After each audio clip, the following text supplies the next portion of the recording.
बिस्मिल्लाहिर्रहमानिर्रहीम। दोस्तों, आज जो कंट्री मेरे पास है ना, बहुत से लोग जानते होंगे और शायद कम लोग हैं उसके बारे में नहीं जानते होंगे। जी हाँ, मैं बात कर रहा हूँ द रिपब्लिक ऑफ निकारागुआ।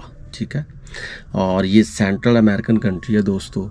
और ये 1,30,370 स्क्वायर किलोमीटर रकबे पे फैला हुआ है। और इसकी जो आबादी है ना दोस्तों, वो है जी 71,42,529 के आसपास। ठीक है, और होंडुरास और ग्वाटेमाला इसके आसपास लगते हैं, इसके हमसाया कंट्री हैं। और मनागुआ इसका है जी कैपिटल। स्पेनिश लैंग्वेज यहाँ पे बोली जाती है, लेकिन इंग्लिश, मिस्कीतो, रामा ये लैंग्वेजेस भी यहाँ पे बोली जाती हैं।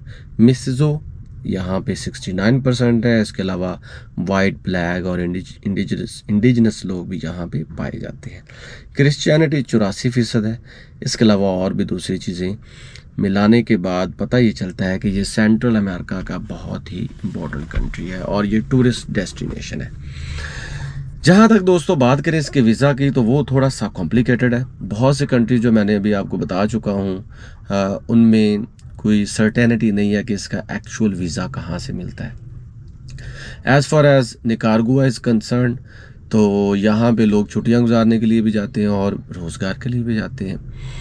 तो इसके वीज़ा का जो सबसे अथेंटिक एक तरीका है, वैसे तो इसके बहुत से तरीके हैं, लेकिन एक जो अथेंटिक तरीका है ना, वो है कि आपने एक ईमेल करनी होती है। ये जो ऊपर आपको ईमेल नज़र आ रही है, इस ईमेल पे आपने अपने डॉक्यूमेंट्स वगैरह सेंड करने होते हैं और अपना purpose of travelling, for example tourist visa या वर्क वीज़ा, तो फिर आपको उसके लिए ईमेल आ जाती है कंफर्मेशन की।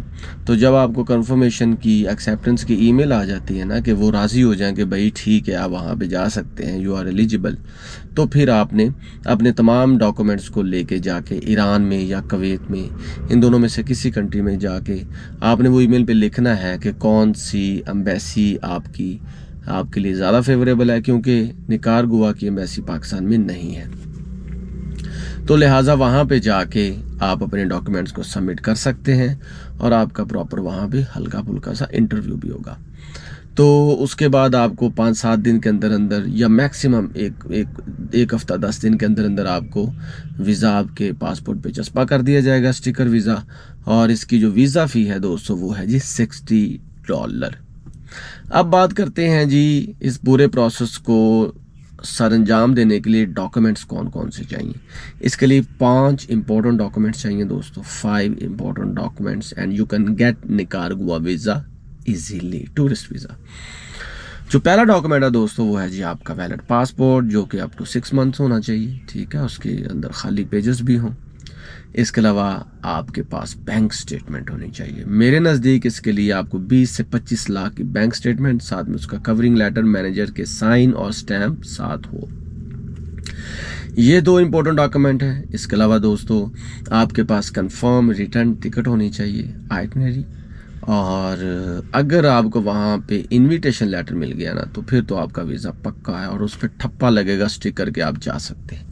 लेकिन अगर आपके पास इनविटेशन लेटर नहीं है, तो होटल बुकिंग जो है ना, इनके कैपिटल मनागुआ या किसी भी सिटी की निकारागुआ के अंदर, तो वहाँ पे आप होटल बुकिंग भी साथ में लगा सकते हैं। ये 4 डॉक्यूमेंट हो गए। और जो 5वां डॉक्यूमेंट है दोस्तों, वो कोई भी आप सर्टिफिकेट, जैसे कि पुलिस करेक्टर सर्टिफिकेट, इसके साथ साथ आप कोविड का भी सर्टिफिकेट ऐड कर लें। इसके अलावा अगर आपके पास आप बिज़नेस करते हैं तो TNT और उसका कवरिंग लेटर, और इसके अलावा जॉब करते हैं तो सैलरी स्लिप, उसकी जो आपका जो जॉब के डॉक्यूमेंट्स हैं, आपके लीव लेटर है, ये तमाम चीज़ें आपके पास होनी चाहिए। लेकिन ये नेसेसरी नहीं है। ठीक है, नेसेसरी जो है, जो कंपलसरी डॉक्यूमेंट है, वो मैंने आपको 5 बता दिए। इन तमाम डॉक्यूमेंट्स के साथ आपके पास ईरान का वीज़ा भी होना चाहिए और कुवैत का वीज़ा भी होना चाहिए। अगर आप ईरान या कुवैत जाना चाहते हैं, कुवैत के वीज़े वैसे बंद हैं पाकिस्तानियों के लिए, और ईरान आप जा सकते हैं। ठीक है, ईरान में तेहरान में इनकी एम्बेसी है, वहाँ पे जाके आप इन प्रेजेंट आपके उनके आप हाज़िर होंगे और वो फिर आपसे तमाम डॉक्यूमेंट्स रिसीव करेंगे। अगर उन्होंने आपसे तमाम डॉक्यूमेंट्स रिसीव कर लिए तो फिर आपका वीज़ा तकरीबन 95% पक्का है। और इंटरव्यू भी करेंगे, भैया आप वहाँ पे क्यों जा रहे हैं, किस लिए जा रहे हैं। तो उसके बाद आपको 7 दिन के अंदर अंदर आपको वीज़ा मिल जाएगा, स्टिकर वीज़ा। इस सिलसिले में 2 चीज़ें बहुत इंपॉर्टेंट है। एक तो आपकी प्रिपरेशन ऑफ डॉक्यूमेंट, दूसरा ईरान जाने के एक्सपेंसेस। ये भी याद रखें दोस्तों, ईरान में भी आपको 10-15 दिन के लिए वीज़ा लेके जाना चाहिए। वैसे तो 1 माह का उनका वीज़ा होता है जी, जहांगीरदी का वीज़ा जिसको टूरिज़्म बोलते हैं। तो वहाँ पे आप 1 माह के लिए रह सकते हैं, लेकिन आप जब ईरान जाएंगे वहाँ पे आप 10-15 दिन स्टे करेंगे तो 10-15 दिन के अंदर अंदर ही आपको पता चल जाएगा कि आपका वीज़ा है या नहीं है, फिर आप वापस लौट सकते हैं। तो जहाँ तक इसकी टिकट का ताल्लुक है दोस्तों, वो ज़्यादा कॉस्टली है। 6,80,85,000 के आसपास इसकी कंफर्म रिटर्न टिकट होगी। तो आप कंफर्म रिटर्न टिकट की जगह आप डमी टिकट लगा लें, ठीक है, हो कंफर्म ही लेकिन डमी टिकट हो। इसके साथ साथ कंफर्म होटल बुकिंग। इस सिलसिले में booking.com, trip.com, agoda.com ये या WeChat हो गया या Alipay हो गया, तो ये जो वेबसाइट्स हैं ना, यहाँ पे आप डमी टिकट भी बनवा सकते हैं या ख़ुद बना सकते हैं। तो ये है पूरी मालूमात दोस्तों निकारागुआ वीज़ा की। तो as far as me is concern, मैं कोई वीज़ा एजेंट नहीं हूँ, ना ही मैं कोई लॉयर हूँ, ना ही मैं लोगों को इंसिस्ट करता हूँ। ये मेरा डिस्क्लेमर है। तो मैं सिर्फ आपको ट्रू गाइड करता हूँ। आगे तमाम डिसीजंस आपने ख़ुद लेने होते हैं और ख़ुद भी सर्च किया करें और कोशिश करें कि स्कैमर से बचें। तो आज के लिए बस इतना ही। मिलेंगे next country next visa index के साथ। तब तक के लिए मुझे दे इजाज़त। अपना भरपूर ख्याल रखें। अल्लाह हाफिज़।